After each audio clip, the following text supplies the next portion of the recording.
কি বানালো তাণ্ডবের।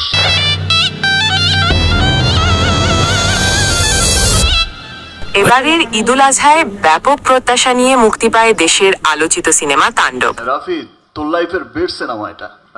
সুপারস্টারদের নিয়ে তৈরি এই অ্যাকশনধর্মী ছবিটি প্রযোজক এবং নির্মাতাদের কাছে ছিল একটি বিশেষ প্রজেক্ট। আকস্মিকভাবে দেশের আবহাওয়ায় টার্গেট ছিল দেশের বক্স অফিসে 100 কোটি টাকার ব্যবসা। তবে মুক্তির কয়েকদিনের মধ্যেই অনলাইন ভাইরাসের শিকার হওয়ায় সে স্বপ্ন ধূলিসাৎ হয়ে গেছে। সিনেমাটি মুক্তির 48 ঘন্টার মধ্যে বিভিন্ন টরেন্ট সাইট, ফেসবুক পেজ ও টেলিগ্রাম চ্যানেলে লিক হয়ে যায়। এর ফলে প্রেক্ষাগৃহে দর্শক উপস্থিতি হঠাৎ করেই কমে যায়, যা নির্মাতাদের জন্য ছিল এক বড় ধাক্কা।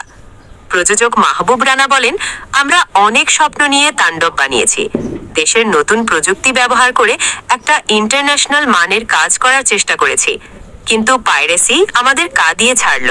চলচ্চিত্র সংশ্লিষ্টরা বলছেন, দেশের পাইরেসি নিয়ন্ত্রণে আরও কঠোর আইন এবং প্রযুক্তি নির্ভর পদক্ষেপ প্রয়োজন।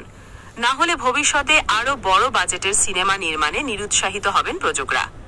বিশ্লেষকরা মনে করছেন, তাণ্ডবের মতো বিগ বাজেট সিনেমার পাইরেসিতে শুধু নির্মাতারাই ক্ষতিগ্রস্ত হন না, ক্ষতিগ্রস্ত হয় পুরো ইন্ডাস্ট্রিও। তাণ্ডব সিনেমাটি এখনো প্রেক্ষাগৃহে চলমান থাকলেও প্রত্যাশিত আয় থেকে এটি অনেক পিছিয়ে। সংশ্লিষ্টরা দ্রুত পাইরেসির বিরুদ্ধে আইনগত ব্যবস্থা গ্রহণের দাবি জানিয়েছেন। এই ঘটনার পর থেকে পরিচালক ইকবালকে ঘিরে শুরু হয় নানান প্রশ্ন। ধারণা করা হয়, পরিচালক ইকবালই পাইরেসির পিছনে মূল ভূমিকা রেখেছেন। তাণ্ডবের নির্মাতা রায়হান রাফি বলেন, তাণ্ডবের পাইরেসির পিছনে যেই থাকুক না কেন, আমরা সেটা আইনগতভাবে ব্যবস্থা নেব।